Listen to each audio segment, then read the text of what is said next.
Hello, I'm Ashy. Today I have with me Wa, Hello. and I also have with me Dez. Hello, hello.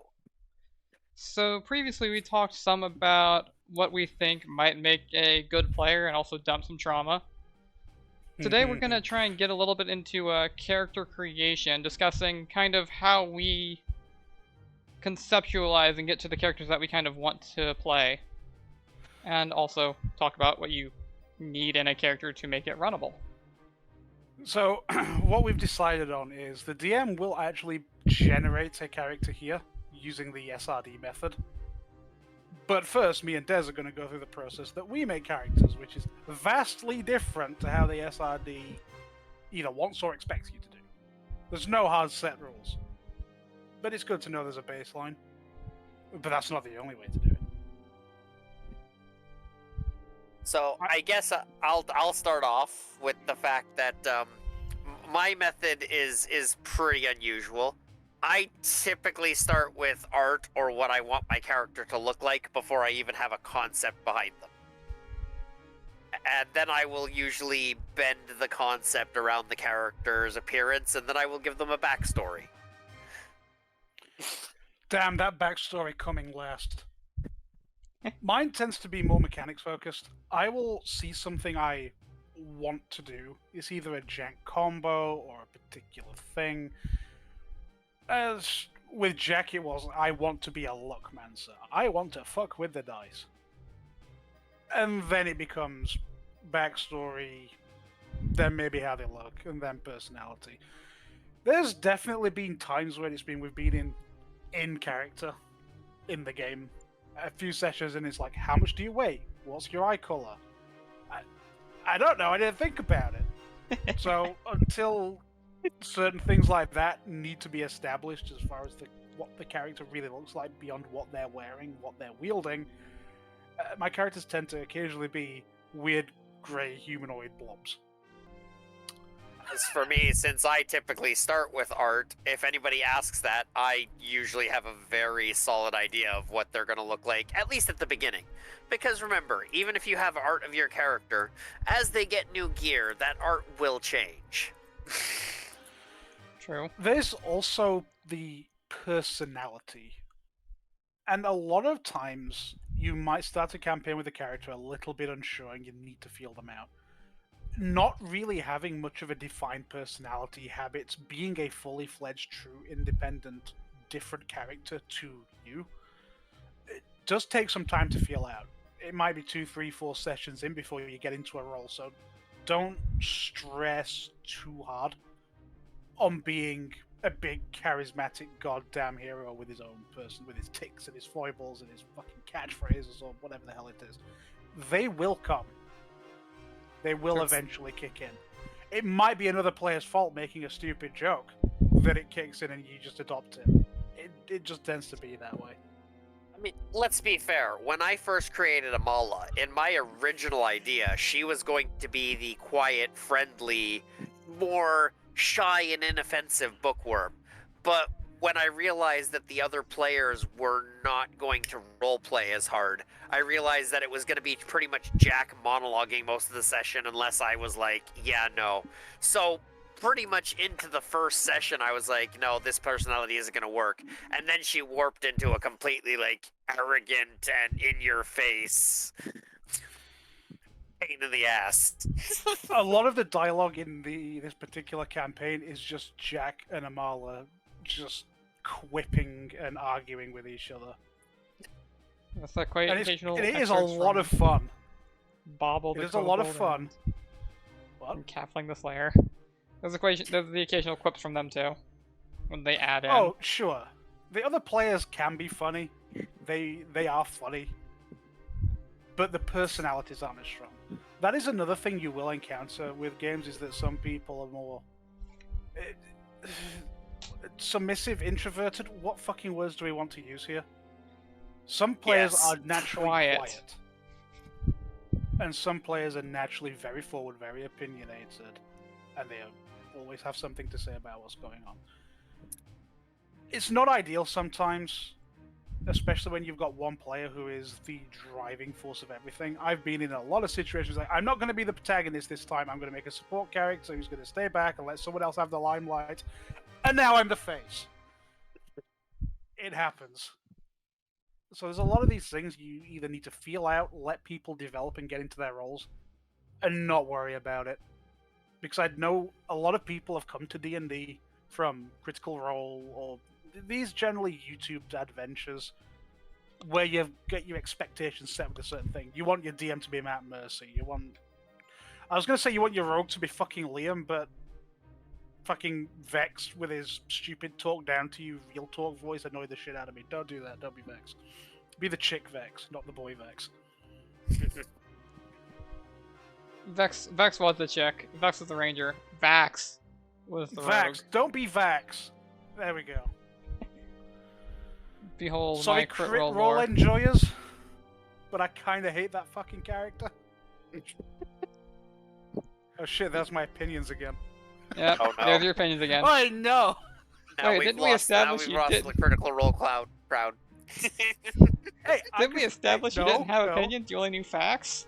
There you go, having opinions. We haven't lost Critical Role because I think Matt Mercer is a goddamn genius. He's great. Yes. Anyway, character creation. Yeah, you kind of got a little off tangent again. I will let me suck a dick now and then. Come on. Oh, my tea's cold. Fuck. Ugh.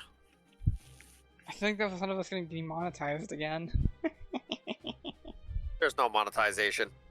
True. We I swear say too much. I say fuck too much. True. Alrighty. That's why we need a Patreon. All you one subscribers. All you subscribers that aren't actually the people currently in the recording. Look, all we need is one suspiciously rich D&D nerd. No, Pathfinder Pathfinder first nerd. edition nerd. The difference. Alright. Oh, I Well, mean, well, we're unless- fucked. Yeah, they could be a 3.5 nerd. That would help. so we should probably get back to character creation, guys. Yes. I guess. When I build a character, I also generally build on a mechanical sort of basis. I typically find a class that I want to play, a race I want to play, or an idea. Such as shenanigans with Brawler and Stilettos being treated as improvised weapons, and also punching daggers. I mean, is this what... You start saying Brawler and I'm like, are we going back into the Iron Caster again? No! Okay.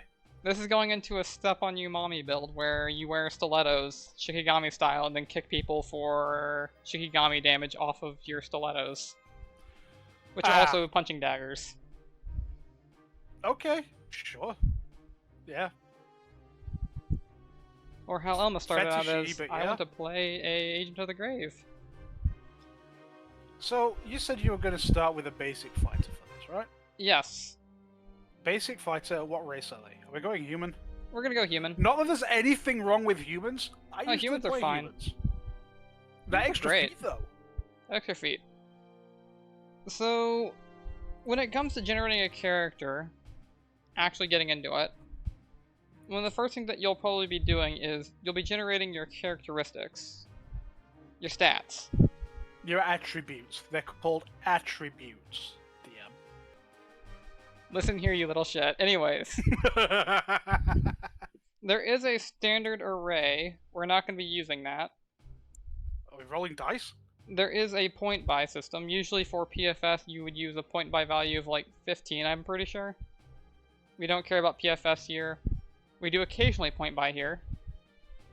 20 is a little bit better. 25 is about where it's at. But yes, we're going to be using dice. We're going to be using probably the most currently accepted method of rolling 4d6 and dropping the lowest. We do have a couple of rules beyond 4d6 drop low if we generally want to do other things. Re-rolling ones to stop bomb stats.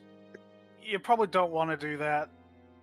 Especially don't do what we did the last campaign where we assigned a point buy to what I rolled, because I rolled first.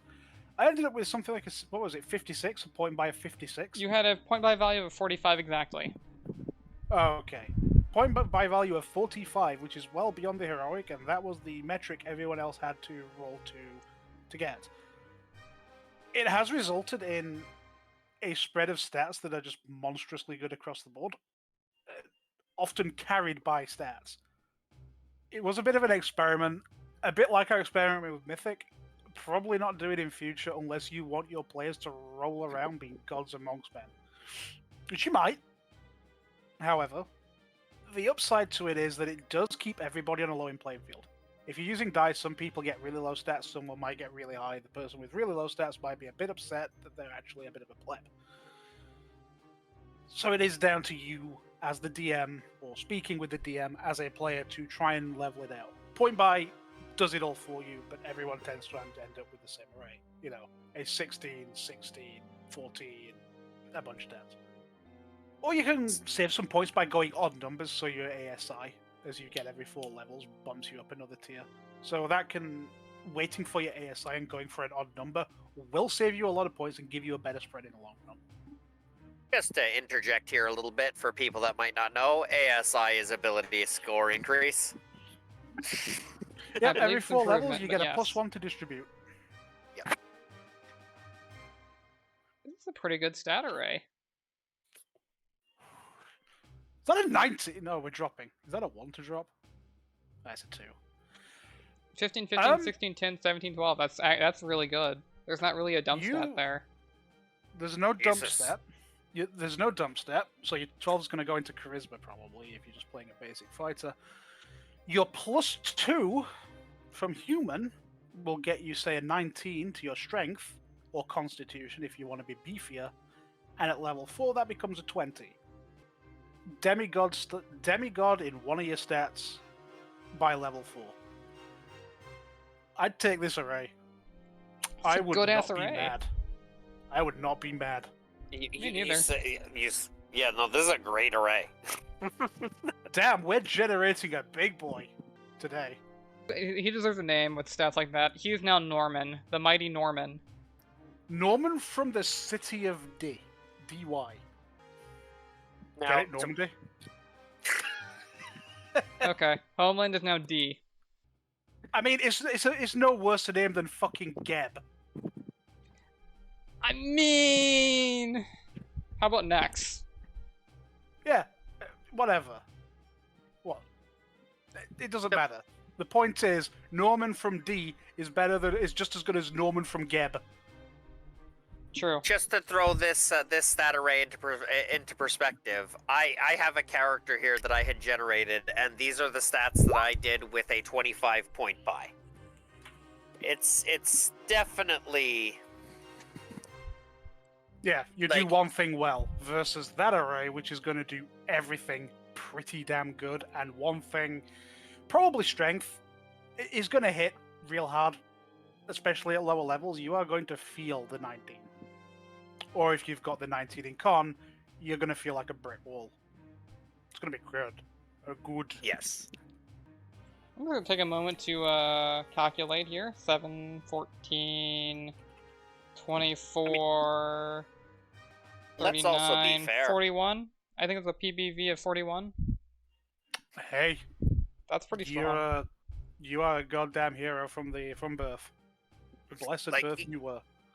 Even with that, you could easily make a dex-based archery fighter if that was your thing too, because like these stats are just so good. I'll be honest, an archer fighter with that array would be the ultimate Gatling gun. Rangers aren't the ultimate range user. It's fighters. It is probably fighters or slayers. Let's be fair. Let's look at the people that are better than ranger at using a bow. Slayers, monks if you go Zen archer, like fighter. Like everyone else can do it better. But we're not here to rag on ranger more. Yeah, you know. Boltis is crossbows, not bow. That's completely different. No, it is not. It's By the way, different. archers are not archers. Fighters do have archetypes that specialize in both the crossbow and the bow. Archetypes are an entire thing. We should do advanced character generation in another video where we go to an archetype and we do I some agree. shenanigans. Okay, cool. What am I doing? 13. Third class bonus to HP, because why not? 14, Do you have this up on screen for them? Yes. So Okay. to explain kind of what I have done at this point, I've assigned the ability scores 17 to Strength, 15 to Dex, 16 to Con, 10 Intelligence, 15 Wisdom, and I thought 12 Charisma sounded like a great idea. And over in Configuration, Fighter, Favorite Class, Bonus. This is something that you get each level for every level that you invest in your favorite class. In this case, it's Fighter. This takes the form of either +1 skill point or +1 hit point. Some races have a bonus that they can select for any specific class.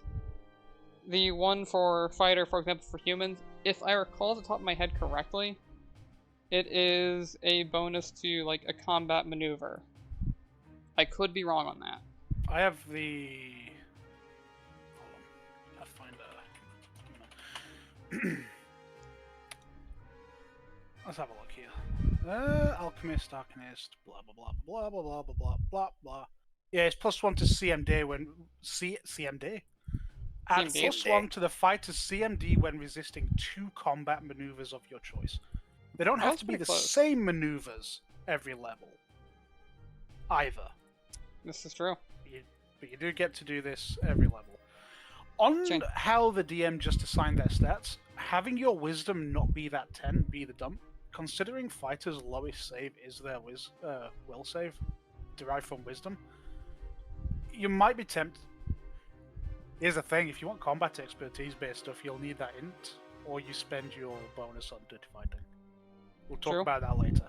Shoring up your will save without your will save by dumping it is a good idea. The only thing that is dumpable, really, for a marshal, realistically, is either, but it's charisma. You don't need it. Even Probably intelligence point. is useful. Dexterity can be useful depending on your armor choices, especially with armor training with the fighter, because that's reducing its penalty. Or if you want to be a switch hitter and use a bow in your off time, you want at least a serviceable dex. Oh, for sure. There's Yeah, it's options kind for of- every single stat you have, generally except charisma. Unless you're going shatter defenses shenanigans with your intimidate, then you might want charisma. I do like me some shadow Damn! defenses. This fucking game, you've got uses for all your stats no matter what you're doing in the grand scheme of things. Isn't that great? I mean, I But like there's it. no true dump. I mean, Wow. that's why you have a party, so that you don't have to try and stretch your character to do everything. For sure. So, to continue explaining, this BAB, Fort, Reflex, Will, Hit Dice, Skill ranks, that's all coming from the class. At level 1, you have +1 BAB of a fighter, you get a +2 to your fortitude save. You don't get any adjustment to your Will or Reflex quite yet. I think you get your first adjustment at level 3, where they go up by 1.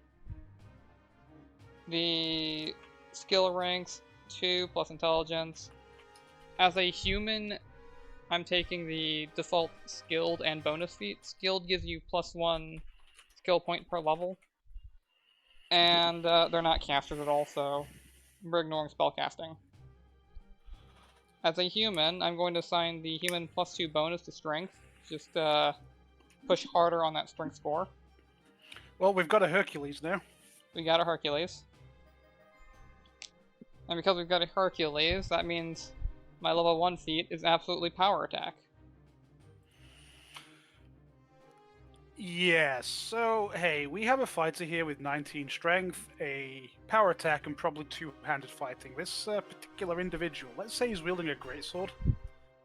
Your boy Greatsword's a good here weapon. is going to effectively one-shot everything up to level 6 now. He's now occupying the barbarian's slot of, you need to distract it, you don't win against it.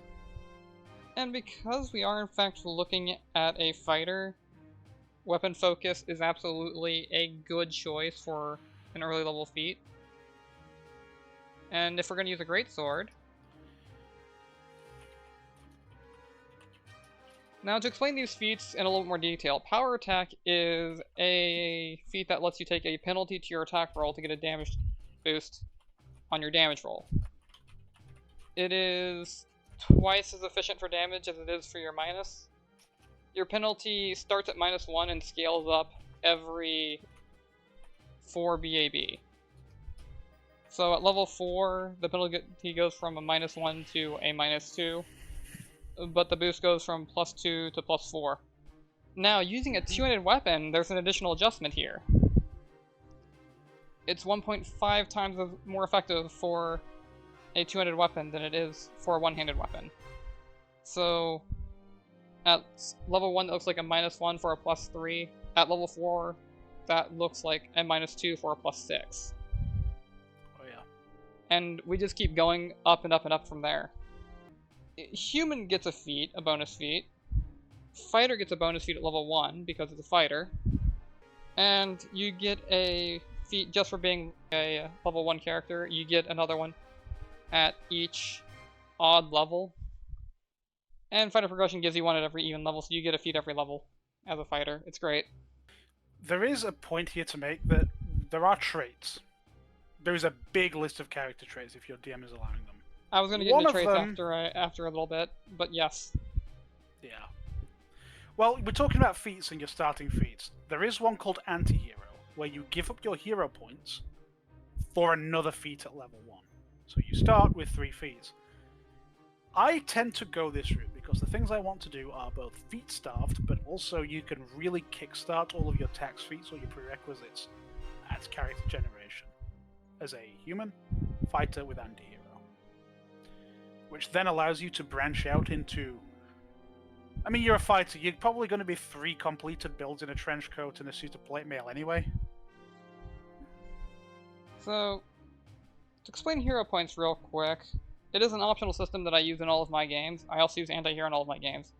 Hero points are a resource that you gain 1 of at each level, and the DM can award them at whimsy. They can be used to +8 a roll before rolling, +4 a roll after rolling, possibly changing the result of the roll from a failure to a success.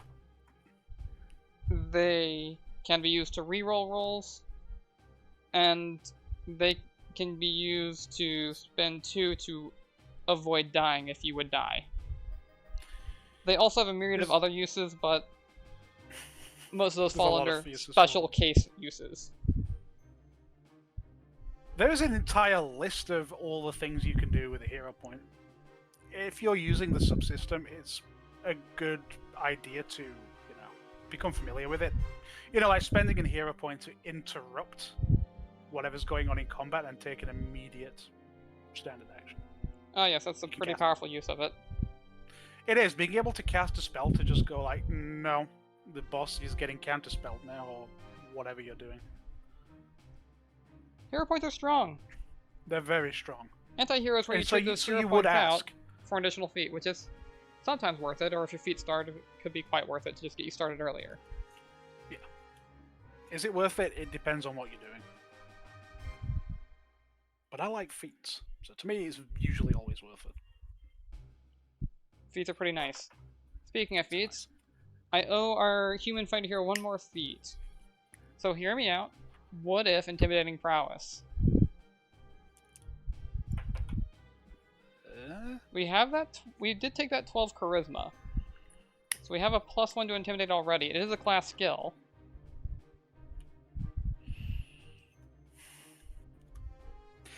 I ain't a fan, but I don't see why it wouldn't work.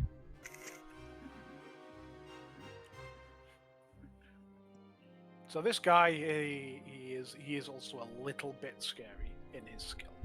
So I didn't explain weapon focus. It's just a +1 to a given weapon to attack rolls.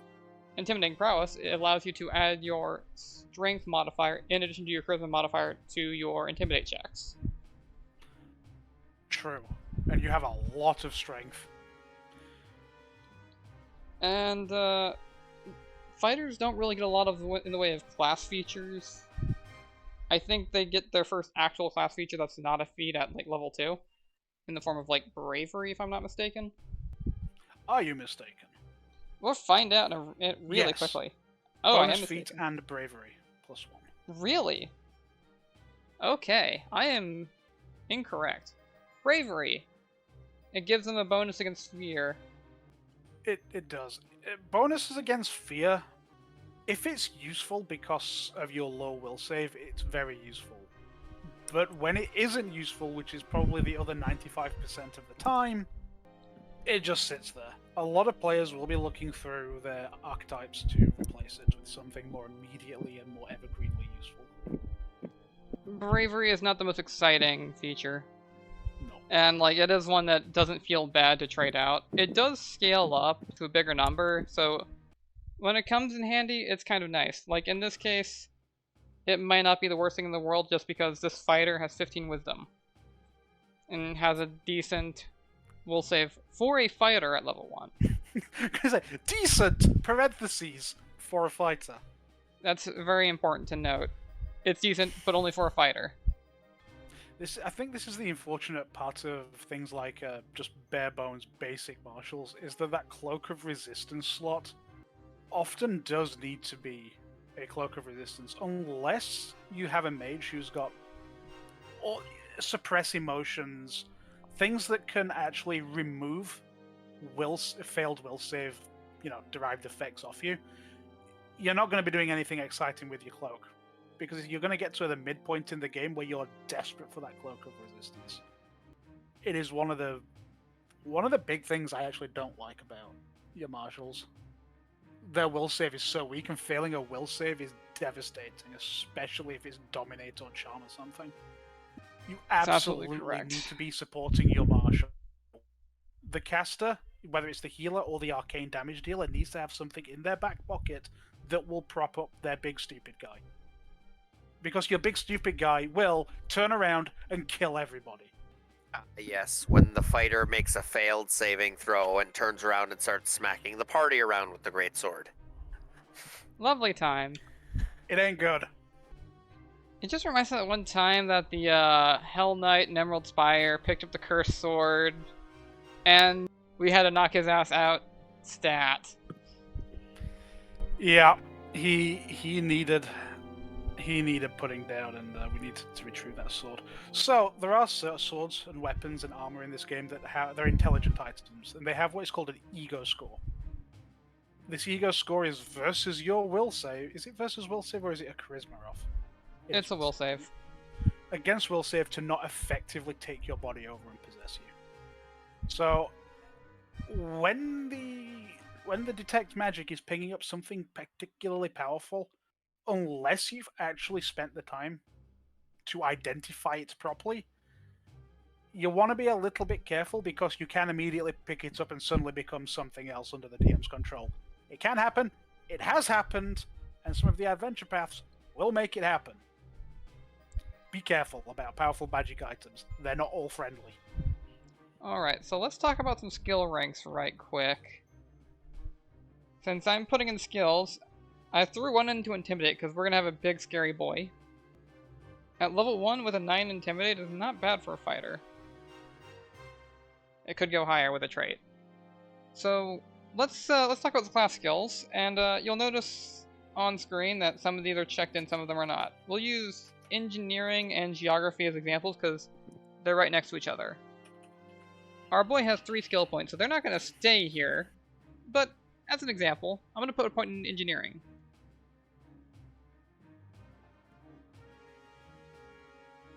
One point brought him to 4.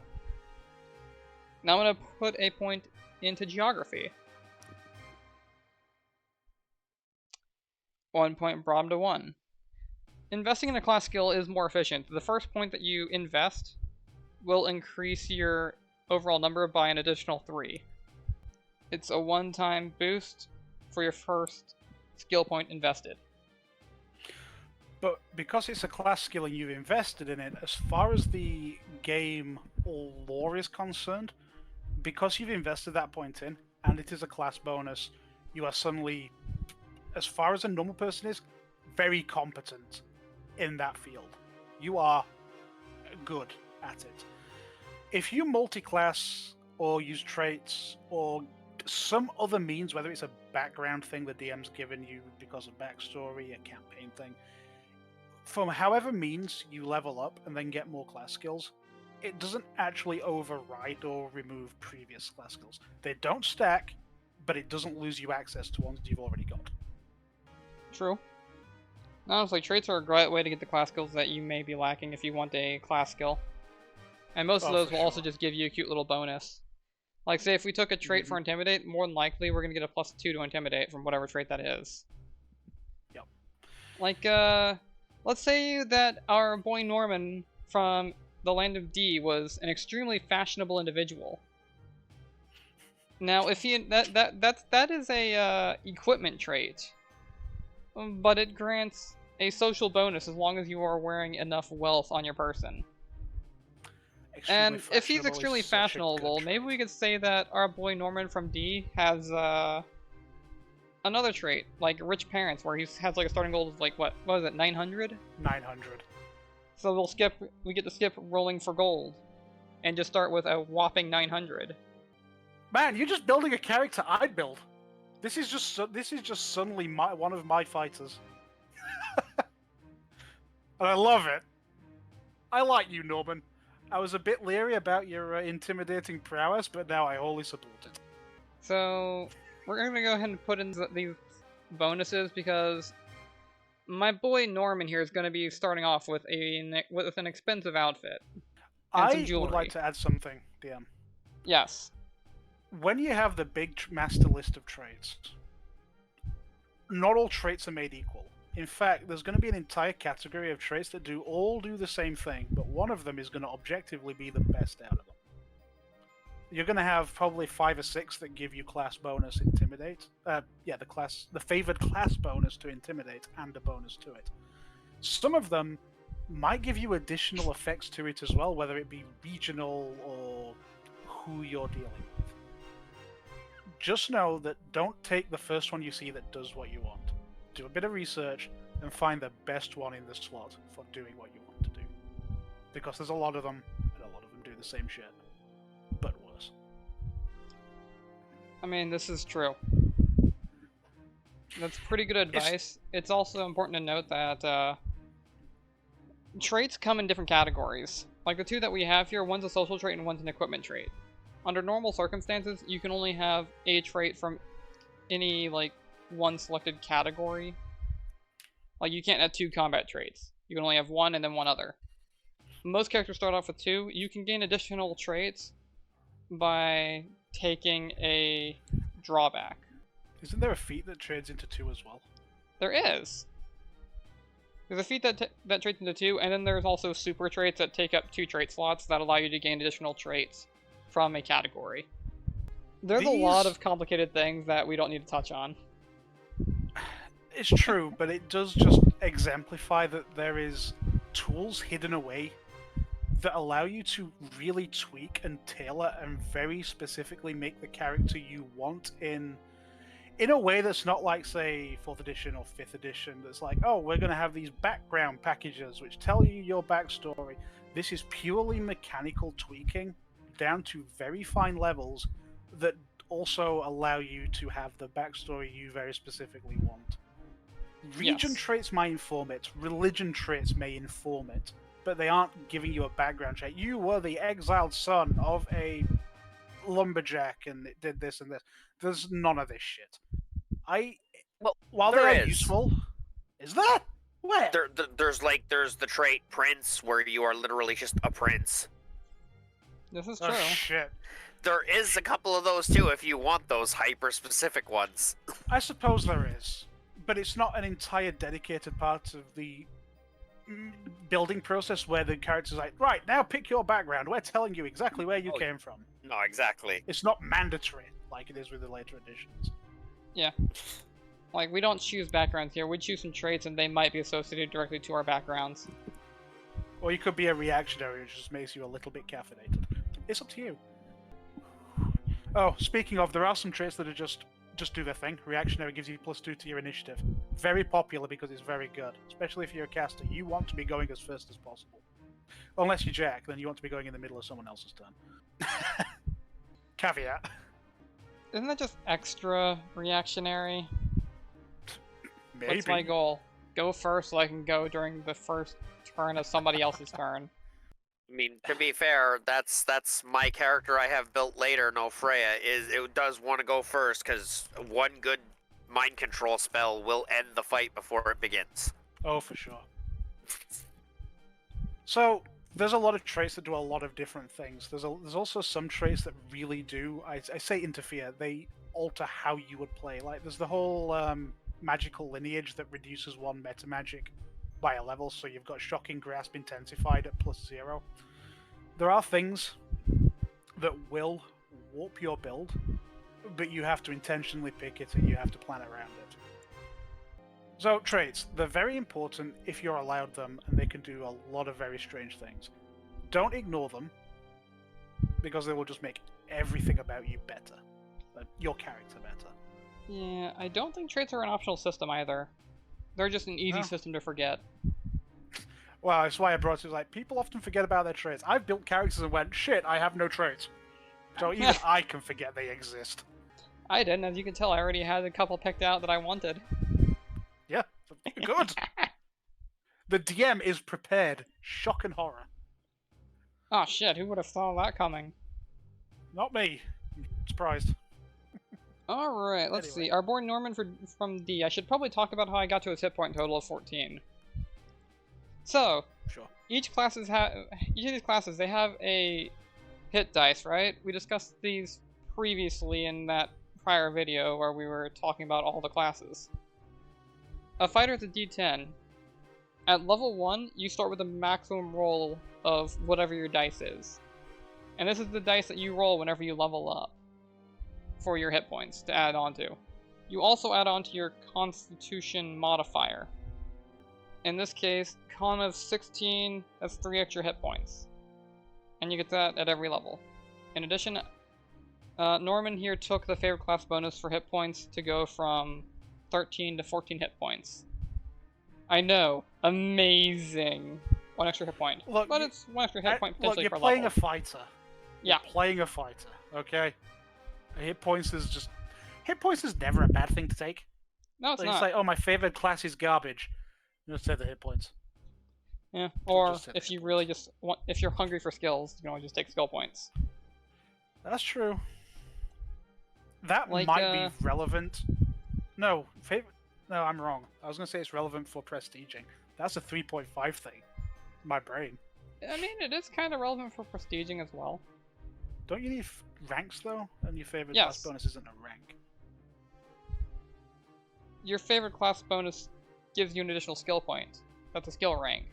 Oh, You it's a assign it. skill rank.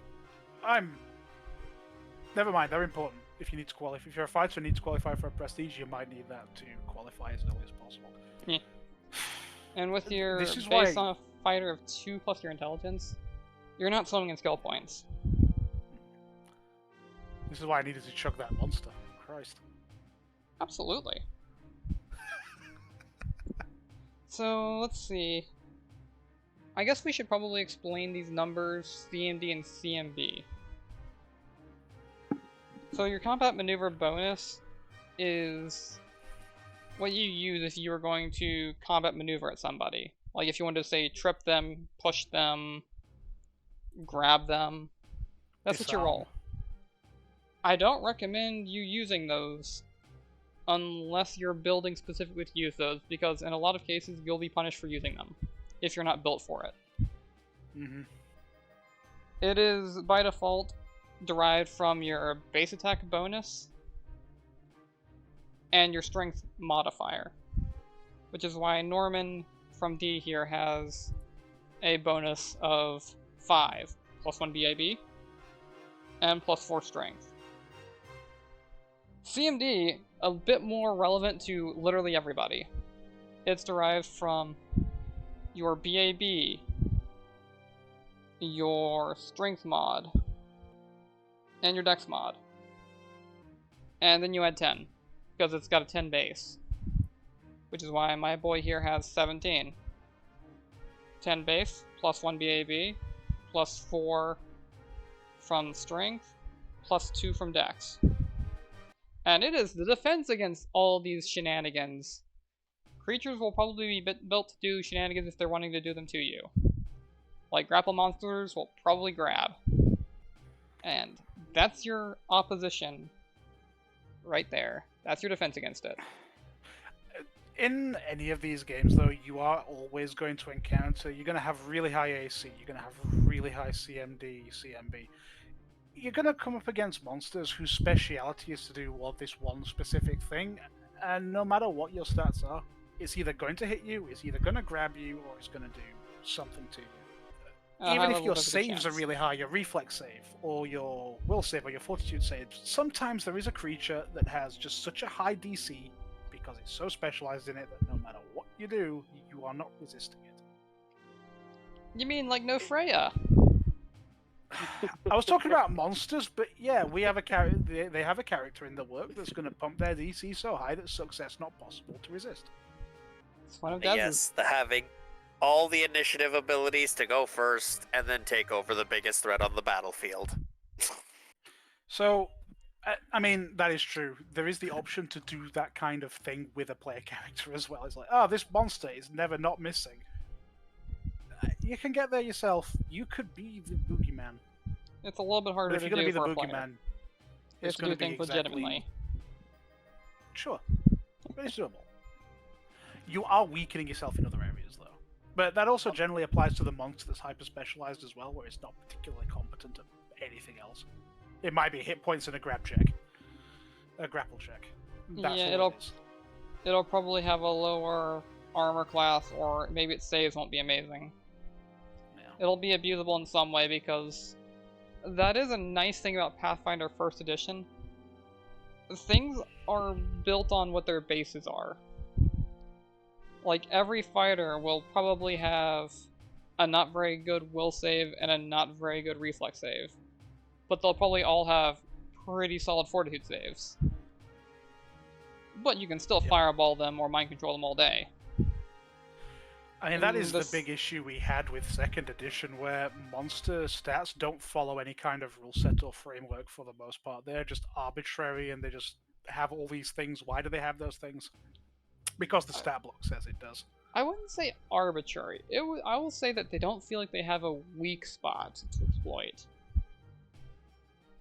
Yeah, because they're all made up and don't follow a reverse engineerable framework. At least in Pathfinder 1st edition, if a DM wants to make a creature, they're not just fucking throwing SpaghettiOs at a wall. There's a framework. And then you get 2nd edition where everything just does what it does, and that makes no sense. Yeah, I mean, I can understand why some of the numbers of, but also, I don't want to discuss 2nd edition. Okay. Moving on. Could elaborate. I don't wanna. So, let's see. My boy has skill points assigned. He's got a hit point value. I feel like his save derivatives are relatively obvious, so I don't think I need to explain that. Initiative is derived from dexterity. I'd hope I wouldn't need to explain that, but everyone might need to.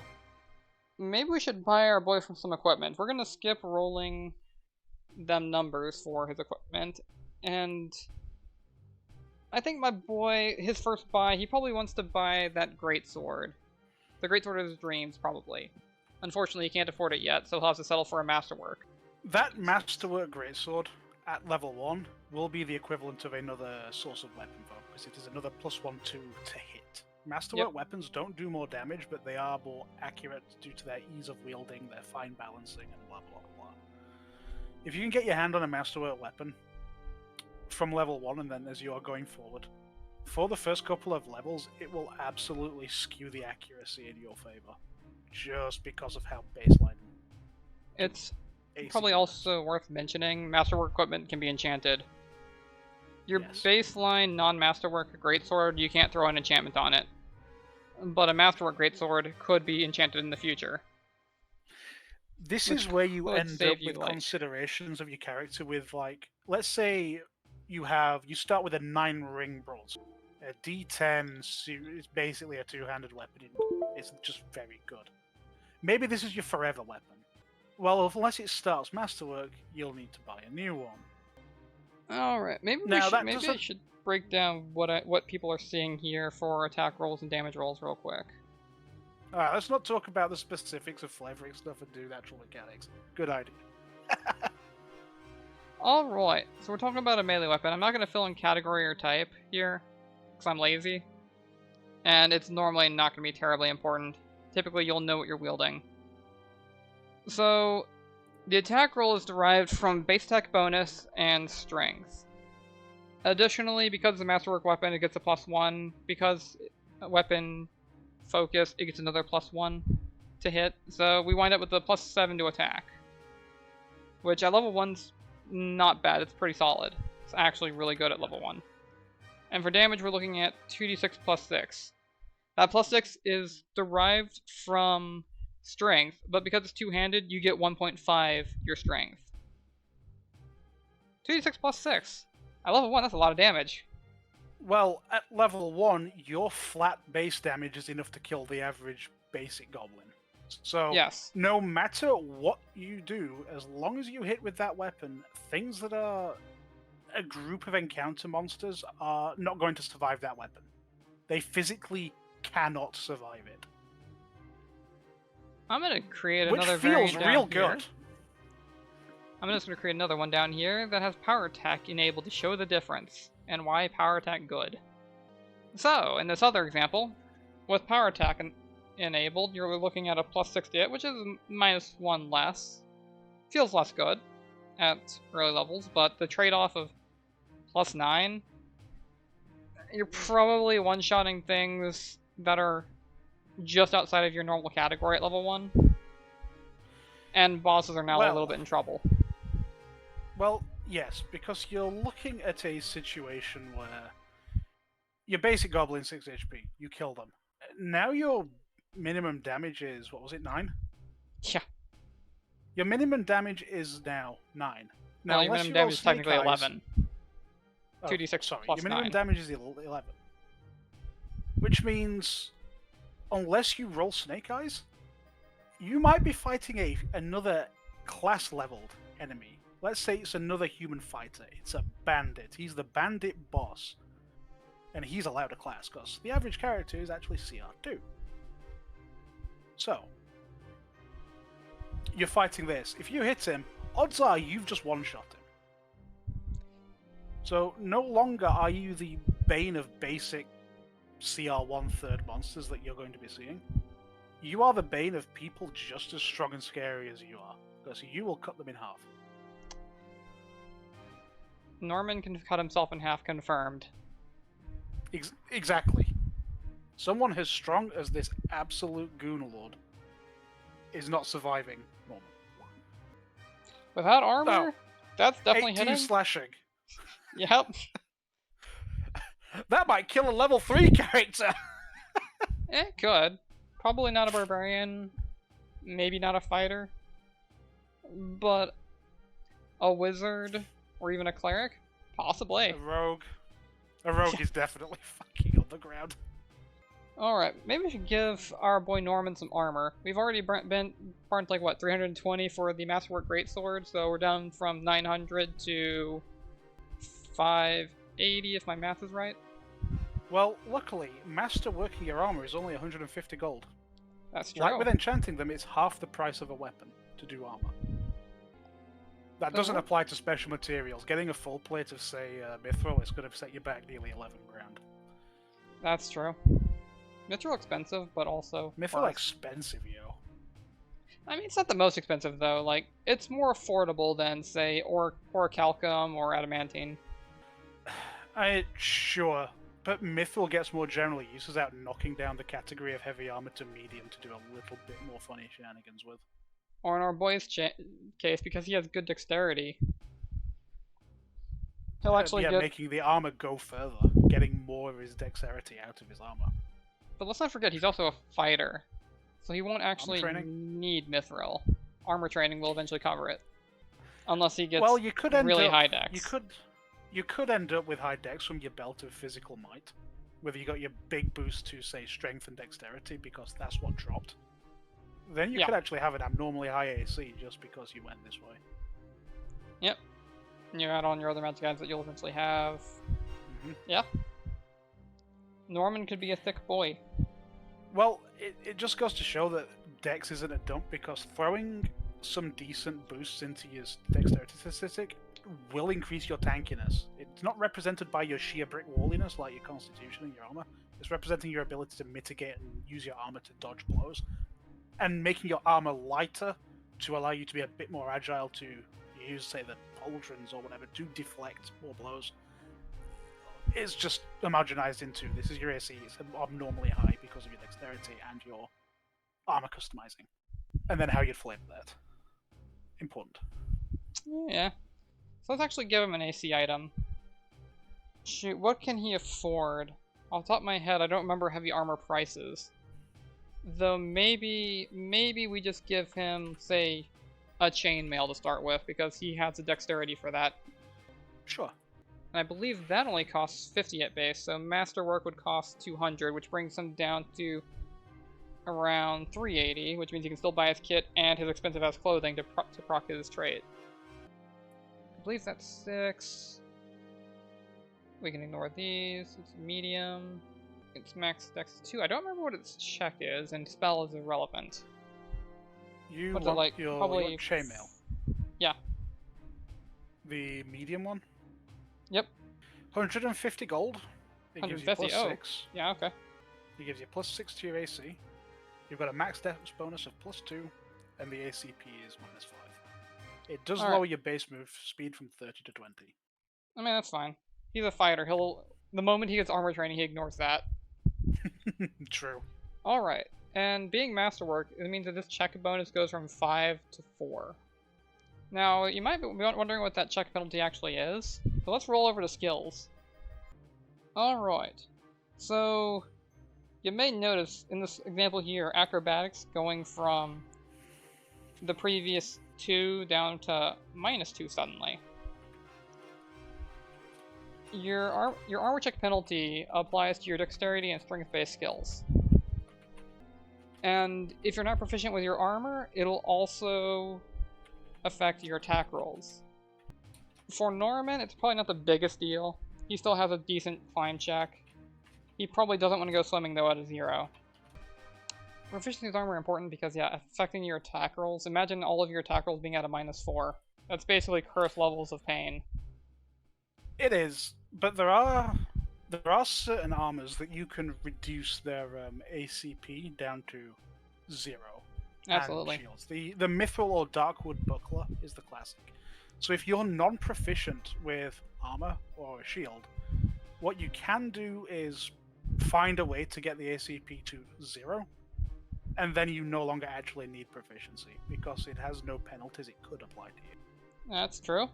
And being a fighter, as he levels up, he will also be reducing his armor check penalty through armor training. And it'll become less and less of a hindrance. Yes.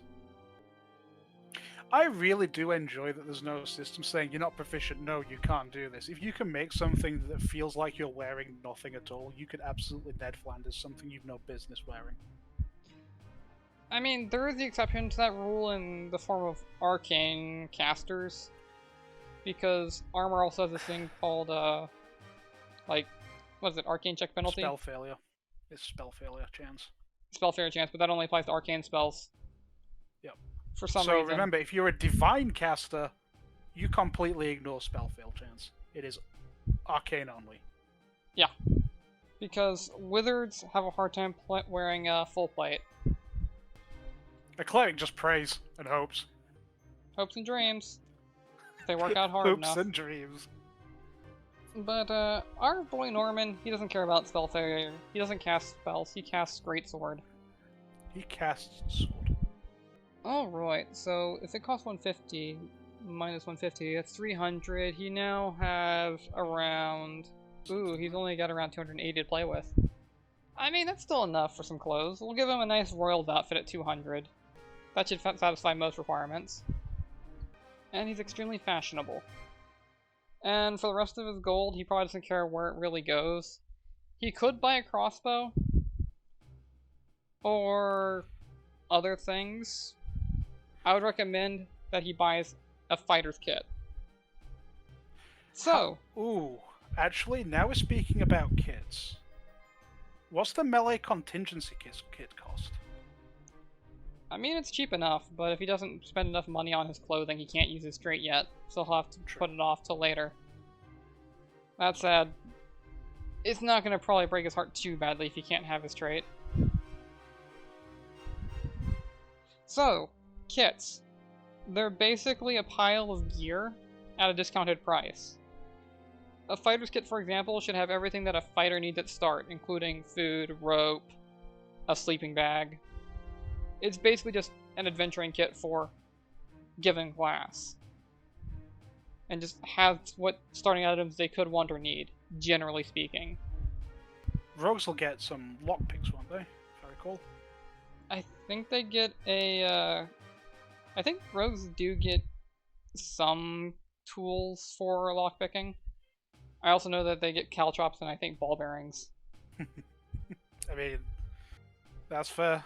Oh, and I a mean, mirror. turning the ground into difficult terrain for a bunch of charging goblins at level 1 and some D3 stacking up, it ain't bad.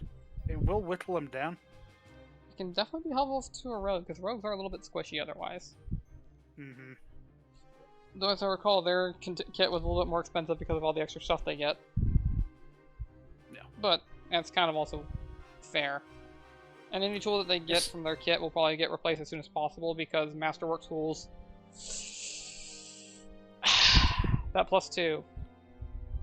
You gotta love it. Gotta love it. And then there's of course the Masterwork magical tools, something you'll equivalents. eventually buy.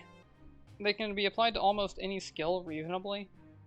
But like a Masterwork Thieves tools, for example, like their purpose is they give you a +2 at the relevant skill. So hey, if your character is a chef and you buy yourself a Masterwork frying pan, you're gonna get +2 to that cook check. Yep.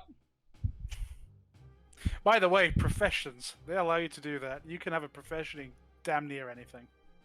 Yep. Norman, our boy here, doesn't have a profession yet, but is a class skill. He could pick a job. But that's for Norman to dream about. A thing about professions, performs, and craft checks, though. They are kind of open-ended, as you can probably see by this word category, this word job, craft as group. Yes, so you have skills like K engineering or disable device. You could hypothetically have profession. Let's think as give me a Locksmith. profession. Profession locksmith. You may not actually have class-wise the training to disable device and do this and that, but if the DM goes, you know, you grew up as a locksmith, you can make these checks like a rogue. No, you don't have disable device, but for lock specifically, I will allow you to disable device with profession locksmith.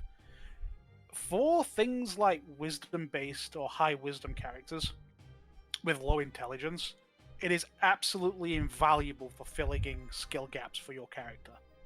It just requires a little bit of work with the DM, because they need to sign off on it. It is a case where, yeah, you do have to get the DM to sign off on whatever. But in a lot of cases, it makes sense for a lot of professions to fill in gaps for your skills. Like, craft weapon and profession blacksmith arguably could potentially just do the same thing, requiring different attributes. I think with that very specifically, you kind of end up in a situation where you have profession blacksmith, and you want to make a steel sword, say. You can do swords, caltrops, horseshoes, things like that. But then it comes to special materials like adamantine. Well, the idea of whitesmithing, which is glowing hot metal or molten metal, you would then not cover that. So there's things to consider about what specifically a profession entails, because there are differences with that. A blacksmith isn't making an adamantine sword. They do not have the tools nor the expertise to use the tools needed to actually forge something in a molten crucible. That's not often going to come up, but it is a consideration a DM might make, so you also need to be thinking about these details. Because profession is... You're a blacksmith, Yeah, you can't make crucible steel. Well, yeah, because a blacksmith is low temperature smithing where you hammer something into shape. It doesn't Yeah. work with things that need to be at really high temperature. It's like making something, I don't know, out of aluminium. You need to do a bunch of fucking electrolysis. You might need to be an alchemist for that shit. Oh yeah, I didn't fill in the information about Norman's age, height, weight, hair, eyes, deity. You know, he'll worship Gorum. He'll be 30. Almost middle-aged, but not quite. Let's make him... What do you think, 5'8"? 5'8"? Sure. He's a short king. He's not 6 foot. He's not going to get any of the bitches. But that's fine. We'll say he's about 180. He can be a bit stocky. He's muscular. We'll make him blonde with brown eyes. You thought I was gonna say blue, didn't you? I thought you were going to say blue eyes. Are we building Tyler 1? Shit, are we building Tyler 1? Wait, We're Tyler 1, building he the doesn't have one hair. true short king. Does he have hair? He doesn't have hair, does he? Oh no, he's shaved. Okay. We're good. He's not Tyler 1. Norman has hair. Actually, Norman D. What is a popular... What is a common hair color and eye color in Normandy? I mean, the French, so any of them. Okay, the Normans specifically were Viking raiders that came to England, jumped from England to France, took over France, and came back. So, blonde-haired, blue-eyed, or brown-haired, blue-eyed is generally about the same, or whatever you want to do. Cool. They have human hair and human eyes, by the way. Human hair and human eyes. Legally distinct from elf eyes. Yeah, they see less. What do your elf eyes see? It's the one from Normandy. Yeah. And as a human, he speaks common. He doesn't speak additional languages because he doesn't have enough intelligence to do so. By the way, if you start off with a lot of intelligence, you can speak additional languages from character creation. Based on your race. For a human, that's basically almost any of them. Ooh, Other races that are a brings little up a more good point. Some skills are less obvious or they're less obvious than what you might expect. K-engineering is K-engineering. You can generally think what you can do. Linguistics is both. Every rank of linguistics, you're allowed to go pick a language. Any language. But it also covers things like legalese. Your ability to write contracts or write in, fucked up dirty clauses or perpetual contracts. That's linguistics. It might also be good to point out that some skills cannot be rolled if you haven't invested in them. True. There are trained and untrained skills. On this character sheet, those are denoted by this little asterisk at the end of the skills. Linguistics is an example. All the knowledges are an example. Handle animal. But anyone can roll ride or sense motive. And anyone can try to sneak. Does that mean you're good at it? Or they can try to be an acrobat. They can make the attempt. They might not succeed. Like our boy here. Yeah, he could have rolled worse. That's probably not a pass, though. Probably not. If he was walking across a tripwire, his ass just fell. Yeah. What is DC 5 like? Jumping a 5-foot gap might be DC 5, right? Yes. He can do a small hop with that roll. He can avoid falling, jumping over a small gap. It's a good thing he doesn't have to roll acrobatics to walk down the stairs, or he might be falling down them. Ah, yes. That reminds me of that one location in Foxglove Manor. That was a nice swirl downwards. He would be making a tumble. Oh yeah, he would be going straight to the bottom and taking damage every step of the way. And landing in a pool of water. Comically. And then, because he's swimming that good, he might be sinking and drowning. Oh, hey, at least he has decent AC now at 18. At least all of the ghouls there won't be hitting quite so reliably. Nope. Might have just drowned though, so He might be drowning. Oh yeah, and you were asking about the melee contingency kit. Melee Contingency Kit. Good kit. I don't remember its price point exactly, but it basically comes with a lot of minor, quote-unquote, adventuring weapons, mostly alchemical weapons. It has a silver sickle, and it has a cold iron mace? Mace. Morningstar? It's a cold iron mace. The melee contingency kit's actual purpose, it comes with alchemist fire and an acid flask. In case you come up against something with regeneration. If something has regeneration, no matter how you hack at it, no matter how you beat it up, no matter how you thoroughly dismember it, you have to hit it with something that turns off its regeneration, typically fire or acid. Then you have the cold iron mace. Cold iron bypasses the damage reduction of things like fey creatures and some demonic. The mace gets rid through the damage reduction of skeletons of all things, because the slashing weapons don't do too good. And then you've got the silver sickle, which bypasses things that are resistant to slashing or piercing, like a zombie. They don't really care. Or weak to silver, lycanthropes. That's why it's good. It just gives you an all-in-one kit to go, oh, we are having a hard time brute forcing this with typical damage. Swap to your contingency that is super effective against them. It just covers a lot of those bases in character creation that you might want to consider thinking about. It just lets you not think about them. You probably just have an answer to an early encounter. Mm-hmm. It's like fighting the Quasit with fast healing. Ah, yes, you have to kill it, but it has DR5 cold iron and fast healing, so if you're not able to functionally do damage to it, it's going to be a long, long fight. Yeah. And if it plays well, it might just be a forever fight that you are never actually killing it. Because It's it can fine, fly and turn invisible. It's probably never killing you either, though.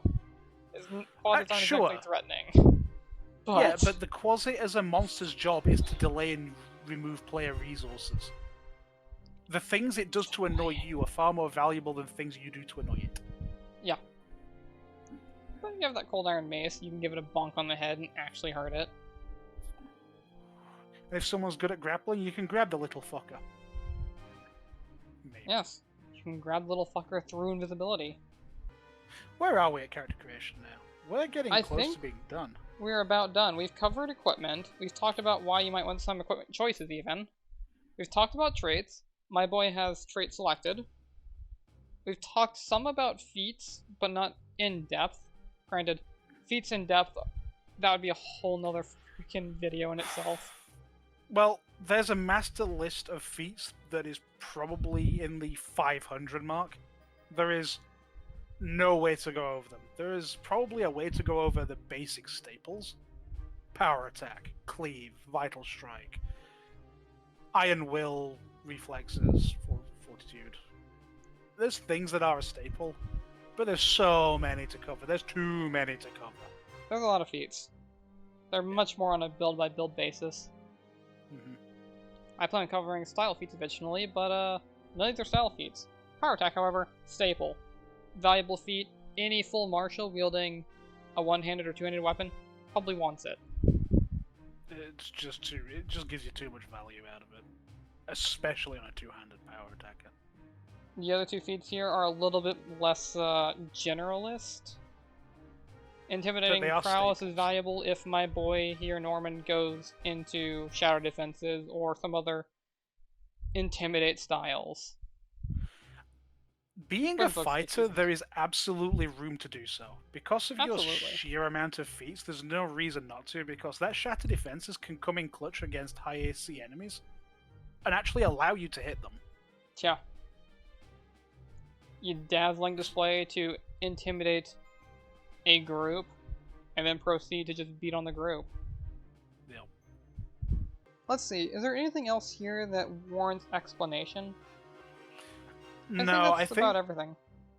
I think when it comes to further explanation, is probably now on the... Now we're gonna do a video on leveling up Norman. Yeah, that's fair.